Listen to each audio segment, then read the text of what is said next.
very exciting. Yes, right. I immediately regret the low resolution image, but wait, whatever. Hi, everyone. Very nice of you to attend my presentation on our paper, Untangling the Relationship Between Degrowth and ICT.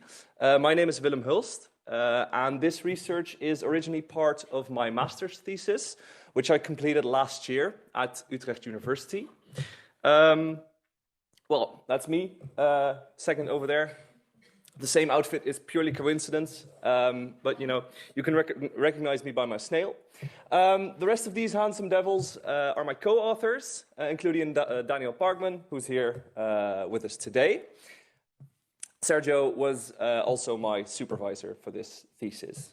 Now, why would we want to untangle degrowth and ICT, or the relation between those two concepts?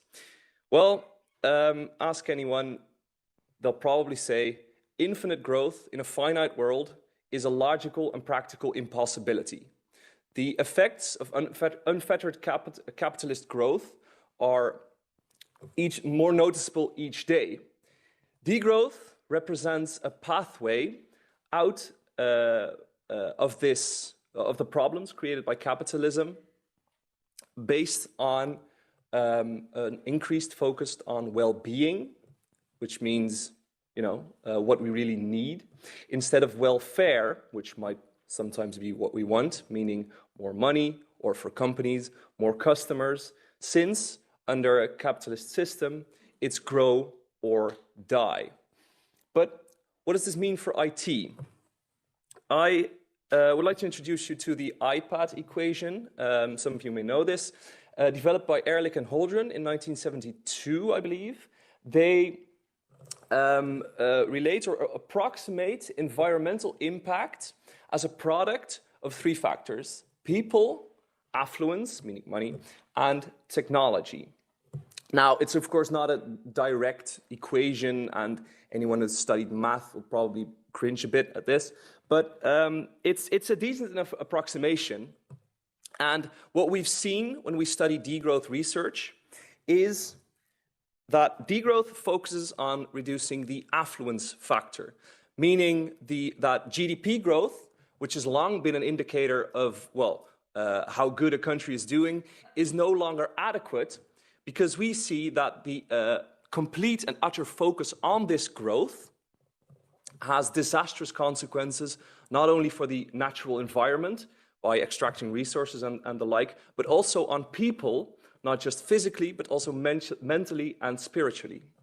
Now, this is a more traditional perspective of the degrowth community, that this focus on growth and more money leads to the increase in environmental impact. The societal perspective that we've perceived is that people tend to focus on the technology, the impact of technology. And this is not to say that they would like to decrease this technology impact. However, they would like to leverage this technology to reduce overall environmental impact by introducing more innovation. However, the clever among you have spotted the problem. If the underlying system does not change, technological innovation will only lead to more growth. It is simply a way to facilitate this growth while decoupling environmental impact from it, which we've heard in the keynote, if you paid attention there. However, empirical evidence does not suggest that this decoupling is at all possible. It has been tried, and it has failed. Now, our perspective combines the traditional degrowth perspective on reducing the growth part of the equation with technology, and especially ICT, because ICT pervades more and more of our daily lives and is, as such, instrumental to this growth imperative. While if we see them as separate, if we see them as separate concepts, then we miss what benefits the unification of the concepts might have for us. Now, how did we achieve the results of this study? we asked people. We asked people what they think, and we have a diverse set of participants. We held interviews and focus groups. The interviews were held with mainly degrowth experts, some of which had ICT knowledge, and focus groups among IT students.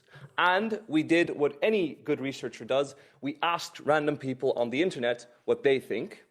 A boundless source of information, some of which is useful and some of which is, well, painful to read.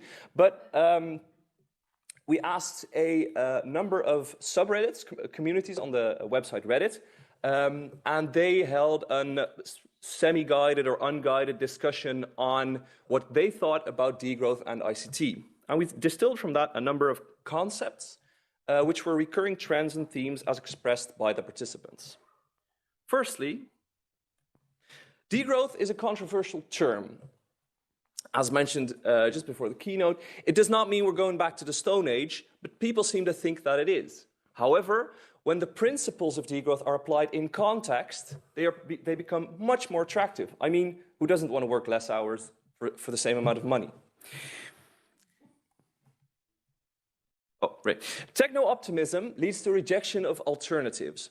Techno-optimism, the focus on the technology aspect of the iPad equation, leads to people rejecting things like degrowth or its cousin A-growth as alternatives for alternative pathways towards a better society.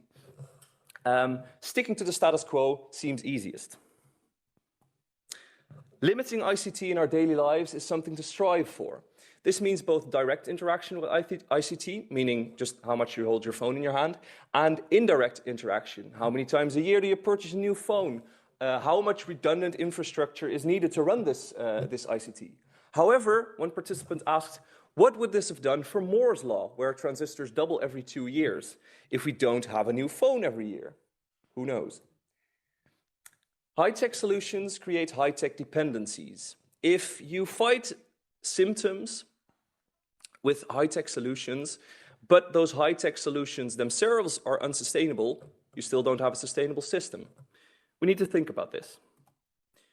And lastly, can and should ICT play a role in the degrowth scenarios? That very much depends on who you ask. If you ask me, yes. What does this imply? And mainly for research. Firstly, despite the terminology, degrowth might become a very popular concept, as the status quo is broken down more and more by the results of aggressive capitalist expansion. People are looking for alternate pathways out of this, and the envelope might shift, and degrowth might, from a radical idea, turn into a very acceptable idea. The relationship between degrowth and ICT is directional. We define two concepts, degrowth by ICT and degrowth of ICT. Degrowth by ICT being applying ICT to implement degrowth principles in other sectors, and degrowth of ICT being applying degrowth principles to ICT. However, there's a trade-off between both directions. If you degrow ICT, then the effects that ICT can have on other sectors are diminished. However, if you use ICT to degrow other sectors, you create high-tech dependencies. It is important to focus on the positive consequences of degrowth. People have very negative connotations by degrowth, with the term degrowth, and it is important to place the principles in context. Also, the degrowth community needs the voice of the ICT community and vice versa. I think degrowth and ICT experts can learn a lot from each other, and the intersections between the two concepts are very interesting to explore with further research. So, what's next? For us, well, we have more research on degrowth and ICT in the pipeline. We are expanding on the conceptualization of the relationship between degrowth and ICT, and how are these concepts represented in scientific literature. We also looked at how the conceptualization of this literature representation relates to what people find important, what I just told you. And for you, well, as I said, the degrowth community needs the voice of the ICT community and vice versa. The intersections between the two concepts are many, and they deserve to be explored. While not everyone might be a massive fan of degrowth, I think that concepts such as conviviality or not buying a new phone every 2 years, for some people might sound radical, but they are at the core of how we should rethink ICT. As our keynote speaker mentioned today, the digital reset requires building up ICT from the very foundation. And I believe degrowth principles can help with that. Now, if nothing else, I'd like you to take away a paraphrasing of a quote by Ivan Illich, who defined the concept of conviviality, which is to design tools for people and not for managers. Thank you.